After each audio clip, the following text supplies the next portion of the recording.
দক্ষিণবঙ্গে তাপপ্রবাহের পালা শেষ হতে চলেছে। কিভাবে বিস্তারিত জানতে অবশ্যই ভিডিওটি কিন্তু বন্ধুরা শেষ পর্যন্ত দেখুন। আমি মৌমিতা, আপনাদের সকলকে জানাই অর্ণব ইলেকট্রোটেক চ্যানেলে স্বাগত। বন্ধুরা, এবার কাল বৈশাখীর ঝড় বৃষ্টির বিশেষ সতর্কতা জারি করল আবহাওয়া দপ্তর। উত্তরবঙ্গের হিমালয় সংলগ্ন জেলাগুলিতে আজ শনিবার থেকে ঝড় বৃষ্টির পর্ব কিন্তু শুরু হবে। দক্ষিণবঙ্গে কয়েকটি জেলায় রবিবার থেকে ঝড় বৃষ্টির পূর্বাভাস দেওয়া হয়েছে। সোমবার থেকে সেই সম্ভাবনা রয়েছে সব জেলাতেই। এর ফলে তাপমাত্রা কমবে। আপাতত মে মাসের 9 তারিখ বৃহস্পতিবার পর্যন্ত দক্ষিণবঙ্গে ঝড় বৃষ্টির সম্ভাবনার কথা জানিয়েছে কেন্দ্রীয় আবহাওয়া দপ্তর।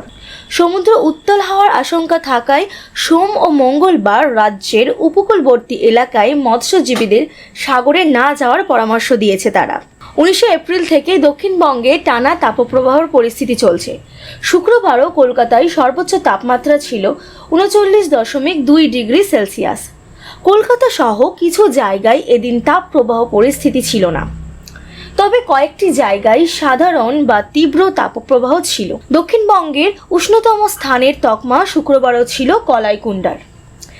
তাপমাত্রা ছিল 44.6 ডিগ্রি সেলসিয়াস।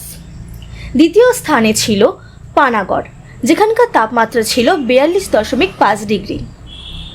রবিবার থেকে রাজ্যের কোথাও তাপপ্রবাহের সতর্কতা নেই। তবে বন্ধুরা, আলিপুর আবহাওয়া দপ্তর অফিসের অধিকর্তা জানিয়েছেন বায়ুমণ্ডলের পরিস্থিতির পরিবর্তন হচ্ছে। এতদিন পশ্চিম ও উত্তর পশ্চিম শুষ্ক ও গরম হাওয়া প্রবেশের জন্য তাপপ্রবাহ পরিস্থিতি চলছিল।